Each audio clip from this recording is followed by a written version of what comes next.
So I'm excited to be sharing with you today about needs, wants, and there wasn't quite enough room for this final word out on our side out front, but the final word is requirements. Needs, wants, and requirements. So I want everyone to take a deep breath and move into their body, because I want everyone to get what I'm talking about today. And it's kind of a radical departure from what is programmed into our brain, which is that there's so many things we need to fix in life, there's so many things for us to do, and what's wonderful about coming here on Sundays and listening to these unity teachings, and it's in the things we read at the beginning, our mission statement, and the songs we hear, that it really is much simpler than we think. We're programmed to believe that there's so many things that we have to do, that we have to fix, that basically there's something wrong going on that we've got to figure out what it is. And how many of us come at the world very often with that idea? Either there's something wrong out there, or there's something wrong in here. And what we learn when we come here on Sunday is that that's just not true. And of course the ego mind wants to jump in and say, well, yeah, but what about this? What about this? So what I want you to get today with this idea of wants, needs, and requirements is something to allow the ego to step back and say, oh, okay, well, maybe I can let go. Maybe it is simpler than I think. So what I'm going to share with you is, this is from the book, The Presence Process, and I'm hoping to go through this 10-week process, now that I'm here and your new spiritual leader, to find a time when we can go through this together, because I have found this book very powerful, and it is very much the unity concepts in a little bit different way of looking at it, but it really is about making our life more simple and finding that experience of unconditional love. Now, we've heard a lot about unconditional love. And yet, if you're like me, I still kind of say, oh yeah, that really sounds like a wonderful concept, but how do I do that?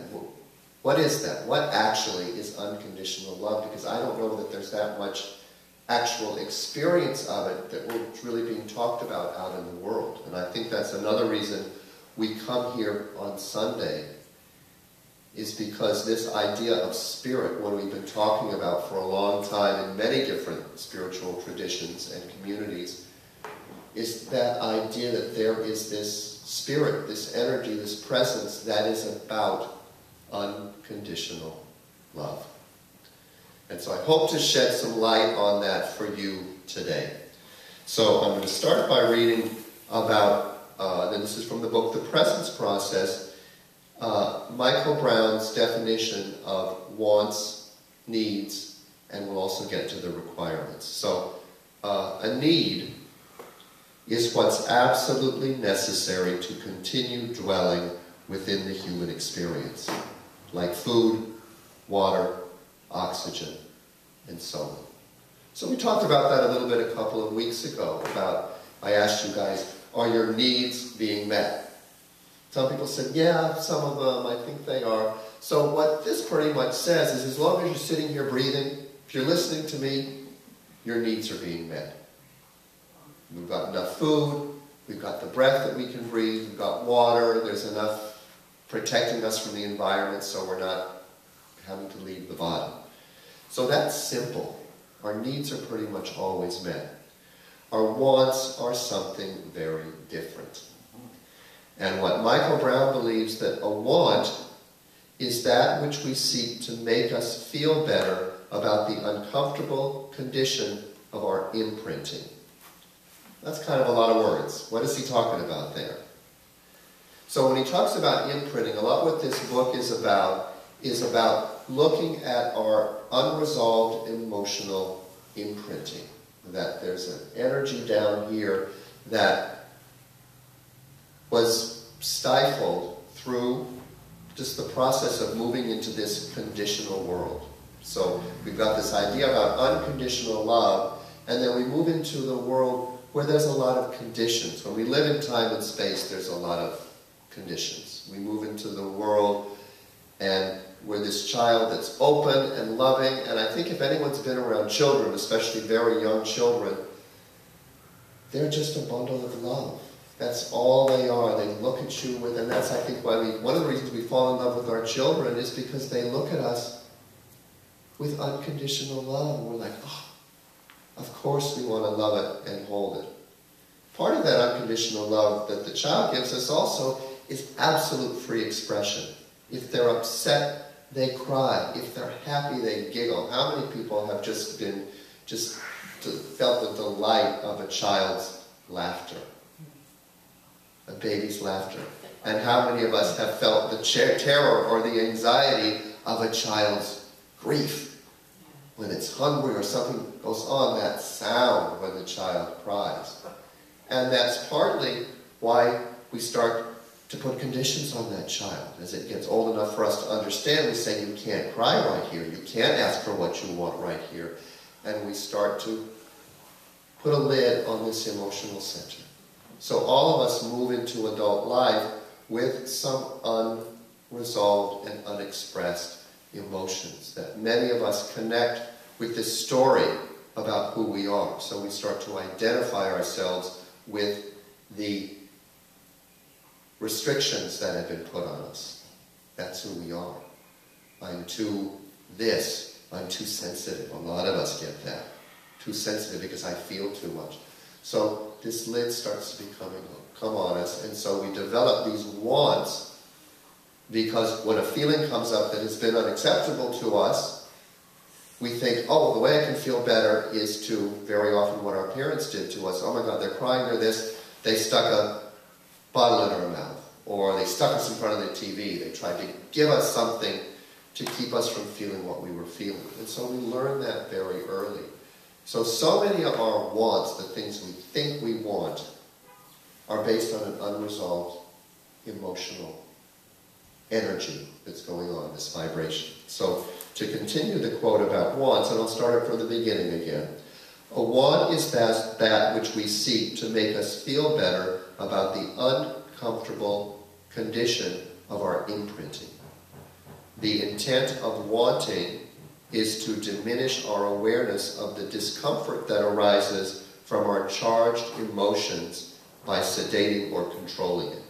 Because the causal point of this behavior is discomfort, the inevitable outcome is also discomfort. So just to sort of put that in my words, because I know it took me a number of times to read this as I was reading through the book, going, okay, what exactly is he talking about there? So what he's talking about is that what drives us so much of the time is a desire to get away from what we're feeling, in here. The discomfort comes up and we think, oh, what's going to make me feel better? Oh, that piece of chocolate cake is going to make me feel better. Or I would feel better if that person was putting their clothes away and I didn't see that sitting on the floor there. All these things that trigger these feelings, we immediately want to go out there and fix. So the intent of wanting is to diminish our awareness of the discomfort that arises from our charged emotion by sedating and controlling it. So many of our wants is basically trying to get rid of this discomfort that arises. And what he says at the end there is the result ultimately is always going to be discomfort because the action arises out of discomfort. And so how many of us have said, oh, this is what I think I want, and we run around trying to get it, and then when we get it, we're maybe satisfied for a moment, but then what's next? What's going to fix the next thing? What's the next thing I have to fix? Or else what will happen is something will trigger us, and we'll run around trying to fix it, we'll control and manipulate on the outside, and we'll get things back the way we want them, and then the next day, why is this happening again? Why is this happening again? Because ultimately, the feeling this energetic center, which is our solar plexus, which is where we create our reality from, it's wanting to come into balance. It's needing to come into balance. So a lot of the drama that we create in our outside world, that's how powerful we are. We're bringing up things that push our buttons because ultimately Spirit, our divine energy, wants to bring us into balance. So this brings us to the requirements of life.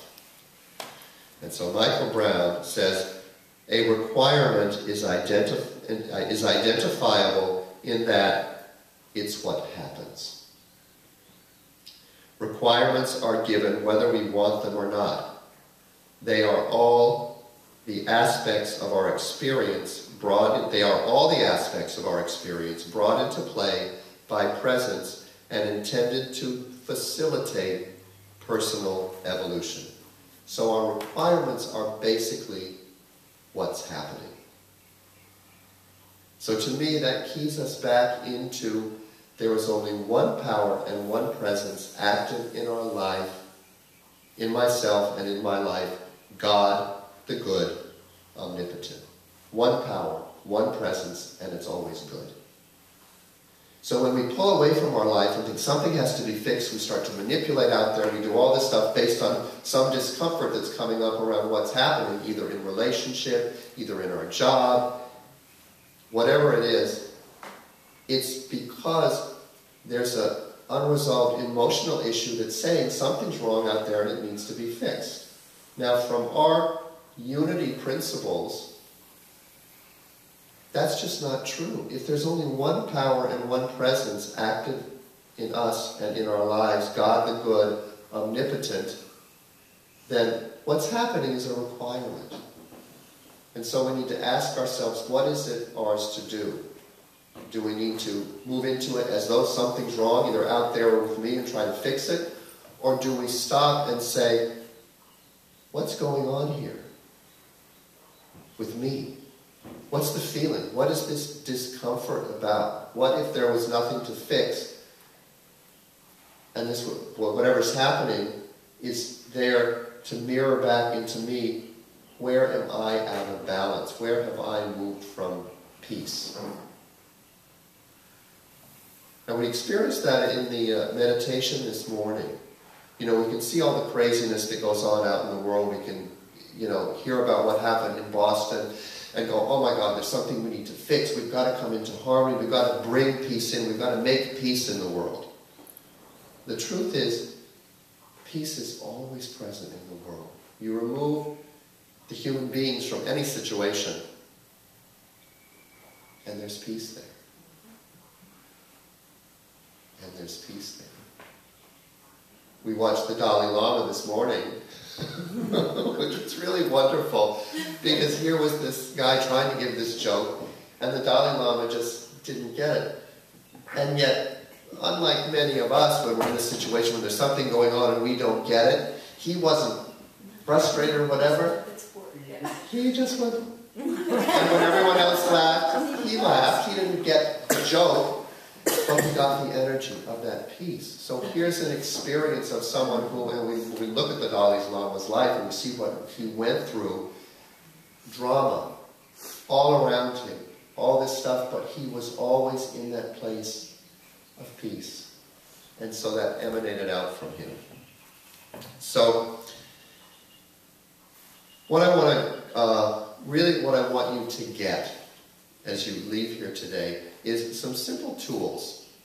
And so the first tool is what we've just been talking about, wants, needs, and requirements. Our needs are always met. Our wants are generally based, according to this, on some unresolved emotional energy that's going on with us. And our requirements are whatever's showing up. And our requirement is to simply be willing to be with it. So, how do we find peace in ourselves? Because let's forget about trying to fix the world, because we can't do that. We learn in unity that we need to always start with ourselves. So, if we're looking for unconditional love,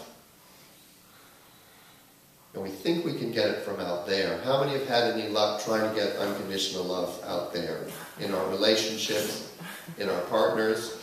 Only from my mother. Yeah, only from my mother. And even from your mother, it's probably not all the time. There have been moments. But she's also got her own needs, you know. And that's the truth of being human. We're never going to get unconditional love from another human being, because they've got to take care of themselves ultimately. That's just universal law. So the only person that can give us unconditional love is ourselves. And God. Absolutely. Beautiful. And God. And so it's that relationship with our own personal God that we can find peace. So if your wants are coming up and you're thinking, I need to find peace or resolve from the outside, or something's triggered you, something happens, oh my God, this needs to be fixed, this can't be happening, that person really needs to do what I'm telling them to do because I can see what's right for them. If they can't do it, I'm going to go crazy. That's your time to stop and say, thank you, outside world, for showing me what my requirement is. Let me allow to be with this without the need to fix it, and focus on what the feeling is. Be willing to put unconditional attention on myself. And I want to invite you to embrace that phrase, unconditional attention. It means to be with something, place your attention on it, without the need to fix, to heal, to change, without the need for it to be any different. So that means to go into this feeling center and feel it. Oh, that person just did this, and that made me very angry. And if I breathe into the anger, I can often realize, oh, well, that anger, gee, that's really fear. I'm angry because what they did just made me afraid, because I think if they did that, then that means this about me. And if I don't stand up for myself, then that means they're taking advantage. And I'm realizing, well, there's a big story there. What does that remind me of? And very often, just by being with what the feeling is, I begin to unravel a mental story around the feeling that is based on something that happened 5 years ago, that's based on something that happened 10 years ago, that's based on...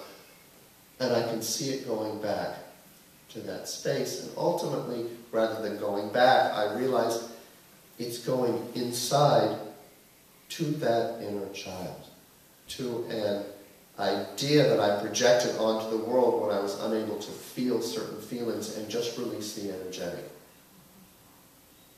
vibration to allow me to come into a sense of peace. And so the unconditional attention that we can place on what's going on in our feeling center, because that's really where we experience life, and we've talked about that before, what we're feeling here. And that's also what gives us the joy of living, the joy of being here. We want to be here because we want to feel good. And we think that feeling good means changing something out there. We think it's I want this person to act a certain way, and if they act that way, then I can be happy, I can relax. So, I want to read to you what Byron Katie said. She's the author of Loving What Is. And she says, life is simple. Everything happens for you, not to you. Everything happens in exactly the right moment, neither too soon or too late. You don't have to like it. It's just easier if you do.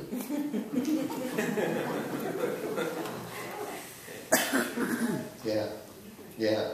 And how do we sense what's happening to us or for us or whatever that is?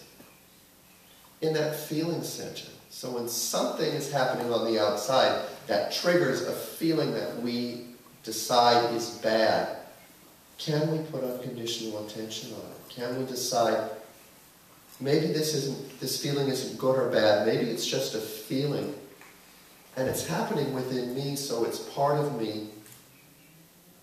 How would Jesus handle this? How would Buddha handle this? I find it really helpful to go to those big, wonderful symbols that we have and invite them in And my sense always is, well, Jesus or Buddha would probably try to sit with it, be with it, say, okay, what is this? Ask for, as you said, ask for help if we're unable to put our unconditional attention on it or feel loving towards ourselves. Because as I said, these feelings trigger stories in our head. And if we have a story based on when our mother spanked us because we were getting too close to the stove because we just wanted a bite of what was being eaten, and of course in her mind, she didn't want us to get burned. But as a little kid, the message we might have gotten, oh, I'm bad if I try to get something that I want. So a feeling may come up, and behind that feeling is a story that there's something wrong with me or I'm bad. So we want to avoid that feeling.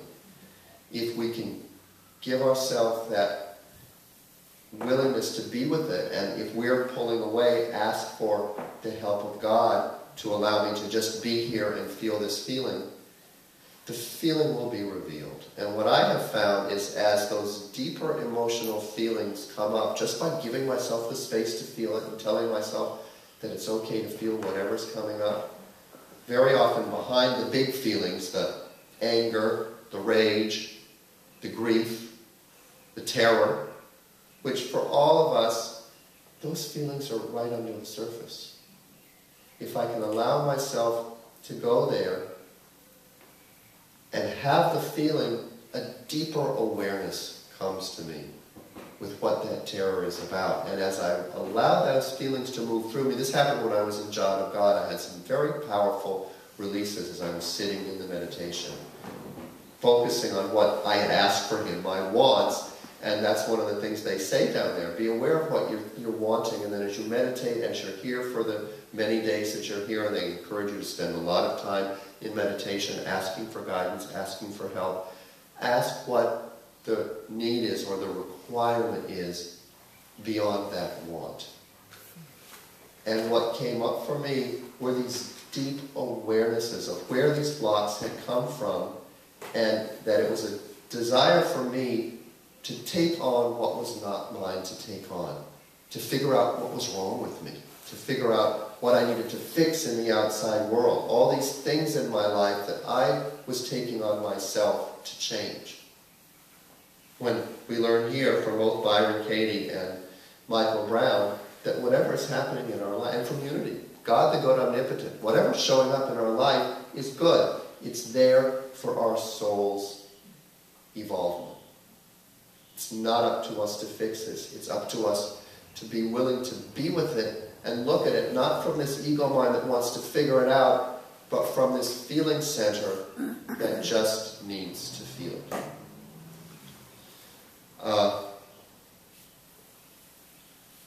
Our unconscious definition of love manifests as conditions that make it impossible for us to experience unconditional love. So there's a point that talks about our story. When we were children and we were looking for that experience of unconditional love from our parents because that's what we were giving out, and we didn't receive it because that's the way they were trained to bring us up. They wanted to teach us how to be in this conditional world. We developed an unconscious definition of love, which is basically based in lack and all of our wounds. And so until we allow these unresolved emotional issues to be felt and understood and released, that inner child is continuing to project out into the world the unconditional love. So we find someone we think is the one. Ultimately, they're the one to mirror back where we're unable to give the unconditional love to ourselves. So we think, why does that person keep doing that to me?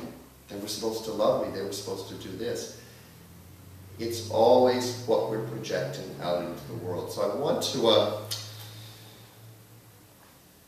I can read that again just so it sinks in. Our unconditional definition of love manifests as conditions that make it impossible for us to experience unconditional love. Because that unconditional definition of love is based on getting. And how many of us have been in relationships that say, well, they're just not satisfying my needs. You know, I want this experience of love to be unconditional, and I've got needs that you're not meeting. And so we put the role of meeting our needs on someone else. We learn that our needs don't belong with someone else. This unconscious definition of love is the cause of our physical, mental, and emotional drama, as well as the causal point of all our experiences of lack. Because if we have a definition of love, an unconscious definition of love, that is based on getting, it's not in harmony with spirit. Because spirit, we know, is about giving and receiving freely. It's not about getting. But how many of us get into relationships and say, well, I'm not getting what I want from this person. And we decide that means we just got to get rid of them because there's something wrong with them. We're going to find someone else who's going to give us what we want. So we're coming at the world like this. We're wanting to get.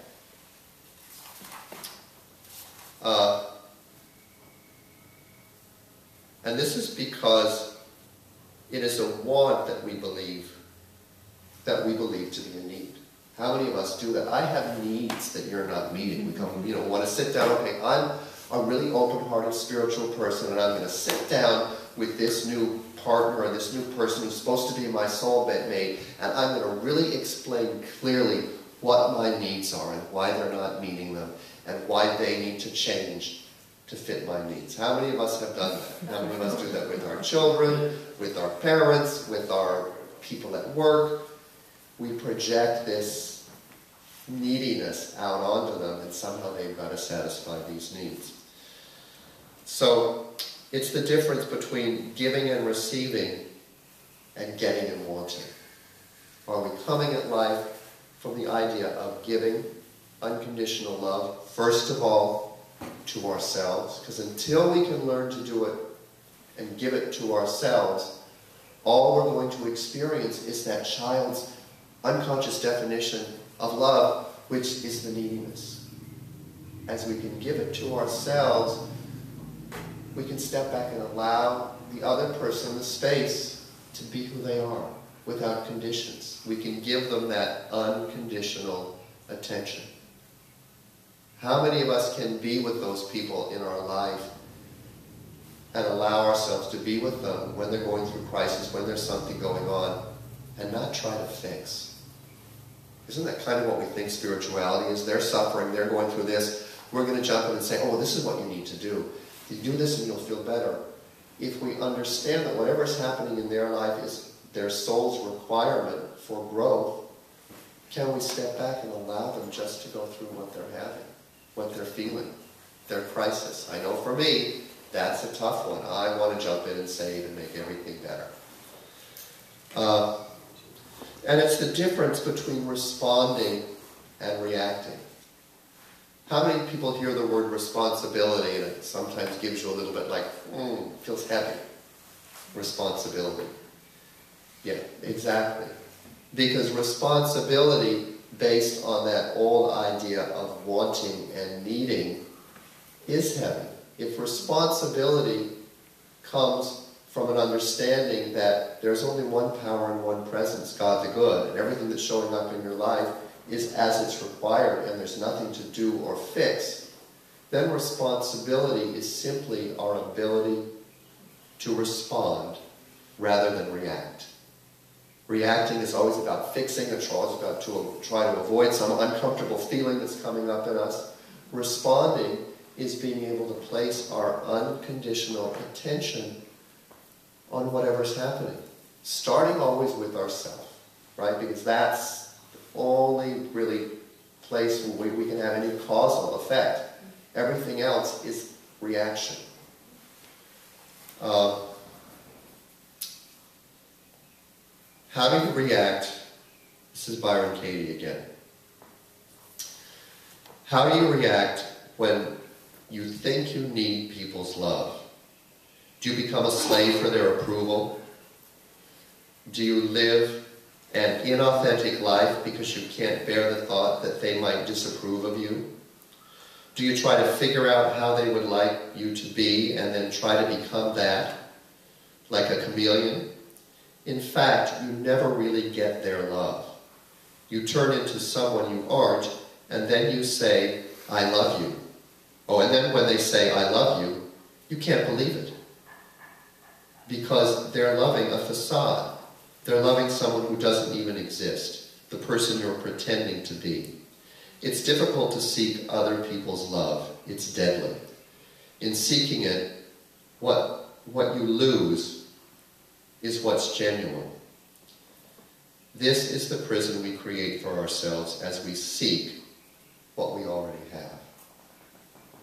So that is why we give the unconditional love to ourselves, because we realize that that's really the place that it comes from. When someone comes to us, like that moment when the honeymoon period, when you first meet someone and it's all roses and flowers, it's because our other stuff hasn't come in yet and they're mirroring what's already inside of us. That's why when the baby comes in and looks at us, we think, oh, it's so easy to love that baby, because that baby is pure love and hasn't been imprinted with all this other stuff yet. So the unconditional attention is our felt perception. It's our ability to just simply be with what we're feeling. And what it grows in us is the compassion to be there with others when they're in that place of struggle, when they're in that place of pain. It also allows us to be with others when they're in that place of joy and in that place of love and in that open space. So I want to read a couple more things from the presence process, just because he puts some of this so wonderfully. And also give you a very powerful technique.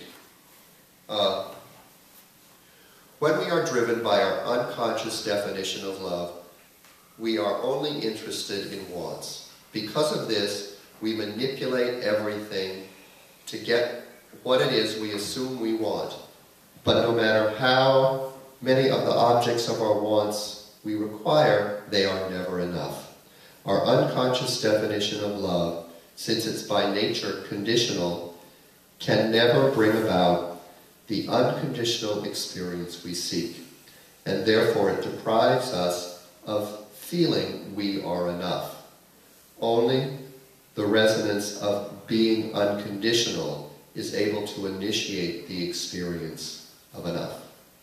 As long as we are manipulating our experience, it's challenging for us to respond maturely to our needs, and it's almost impossible for us to gratefully receive what is required. What's required appears to be continually interfering with us getting what we want. So I'm going to let that sink in for a minute. Just let that sink in. By integrating our unconscious definition of love, we are able to discern between our needs, wants, and requirements.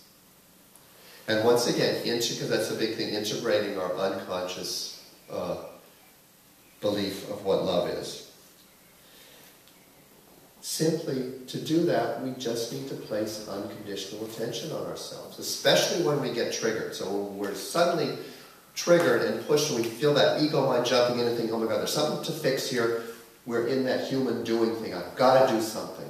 That's the time when to choose, the thing to do, is to simply place unconditional attention on yourself. Breathe into it. Make space. How many of you, when you're triggered like that, take the time to go find a quiet place and sit and just breathe for a while? I know I generally don't. My first thing is I got to get on the computer, I got to do this, I go, we jump into that, oh my God, I got to do. This is a way of actively owning the unity principle.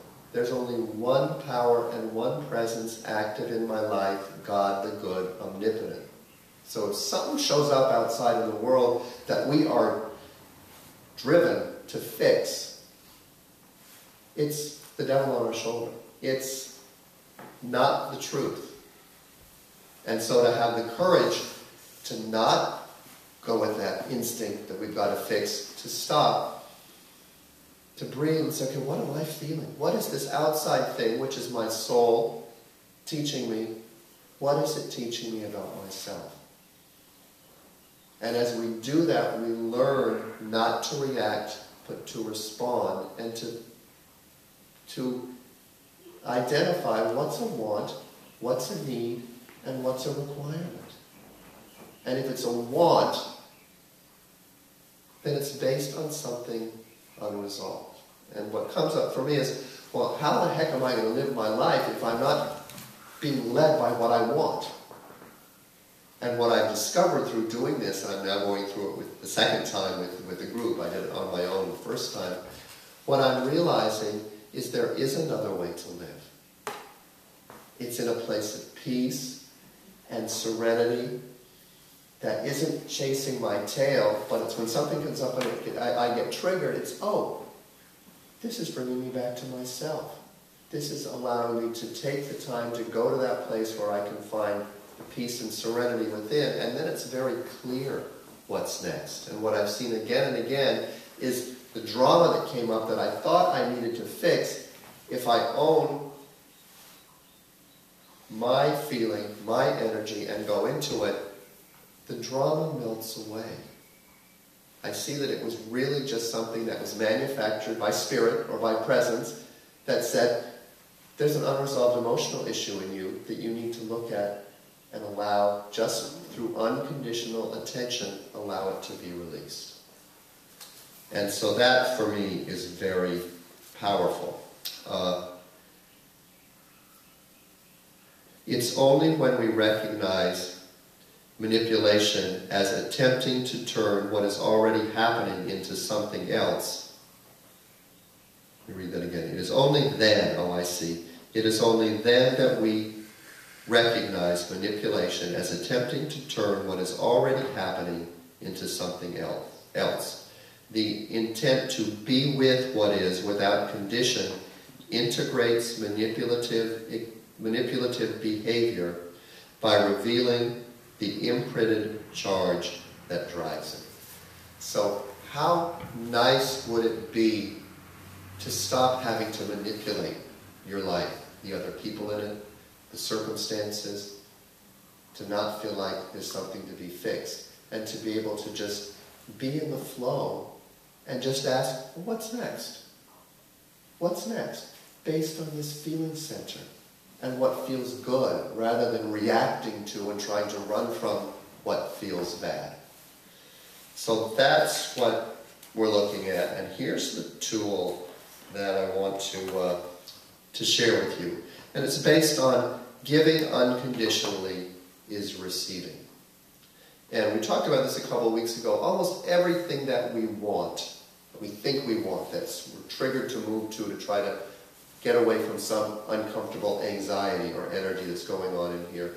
Everything we want to fix on the outside is based on the feeling we think it's going to give us. So here's another tool.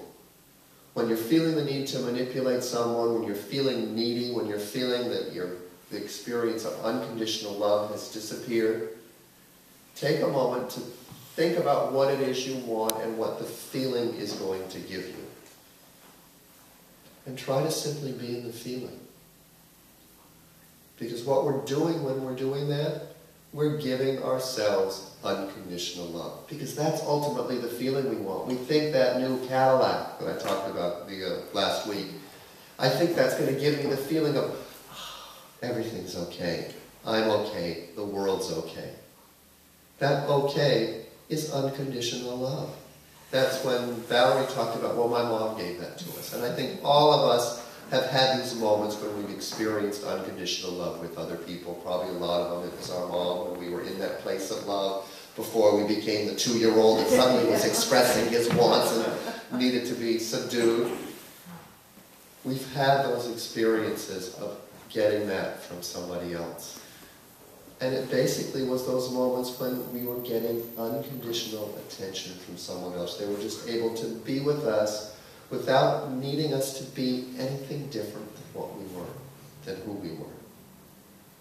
And so those wants, if we can think of them when we can think of what the feeling is behind it and breathe it in it allows us to practice giving ourselves the unconditional love. Yes. And so what I want everyone to do right now, because what I found is that same feeling is the feeling we get when you walk out on a beautiful summer's day. Maybe it's your day off and the sun is shining and it's beautiful and there's nothing immediately to do. That feeling of expansion. I also get it when my kitty jumps up in my lap and I rub his belly. That's simple. And I took a course a couple of months ago that was a heart math course that was taught, let me see if I can remember the phrase. It was coming into vibrational resonance. I don't know if that's it, but it was really, they have these instruments now that they can test when your heart is in harmony with the brain, with the head.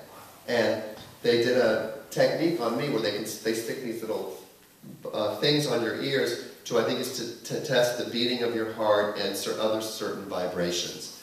But when it comes into resonance or harmony, heart and the head, it beats at a certain rate. And they hooked it up to this computer monitor where there's this picture of a garden on the screen, and as you come into vibrational resonance or harmony, the picture begins to light up and the fountains start to bloom and butterflies fly through it and everything. And of course you have your eyes closed so you can't see what's going on, but they asked for a volunteer, so I raised my hand. And as soon as they put it on and I closed my eyes, and they'd already told you, think of something that allows you to feel a sense of peace, whether it's someone that you love being with, whether it's being at the beach, whatever it is that immediately will bring you a feeling of gratitude and peace. And for me, it was my kitty. So I raised my hand and they stuck these things on my ears, and immediately I started getting nervous because I thought, oh my goodness, the pressure's on now. You know, and I'm the yoga teacher here, so I should be able to do this. So I breathed into, feeling Timo, my kitty, sitting in my lap, and was there, but I also was aware that chatter was going on underneath. But I stayed with it for about a minute, and then when I opened my eyes, everyone started applauding, and I said, what? They said, well, you were in almost 100% resonance the whole time.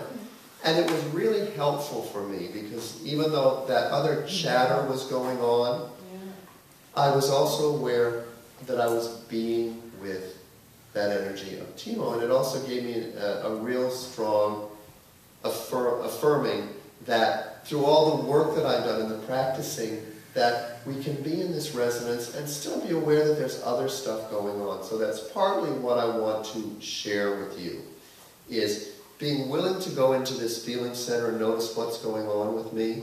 And he talks about this during the presence process, so those of you who are thinking of maybe doing it when we move through it as a group, I just want to warn you that he says that it's not always about feeling better, but it's about getting better at feeling. So stuff's going to come up that we've been avoiding for a long time. And truth is, it's happening anyway, because the vibrational energy of the planet, as it's increasing, is this ego mind is basically being burned out. We're moving more fully into the body. I mean, I believe that that's what's happening as we move forward.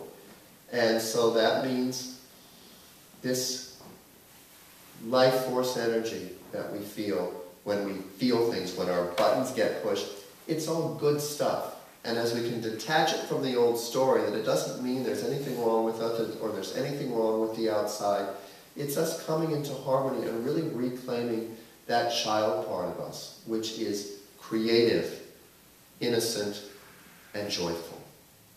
And how would it feel to have more creativity, more innocence, and more joy in your life? I think that would feel pretty good.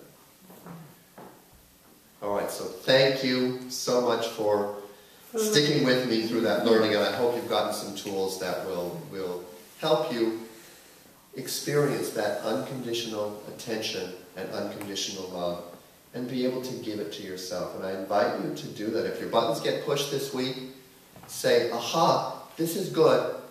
Let me be with me and give myself that unconditional attention, that unconditional love. Thank you.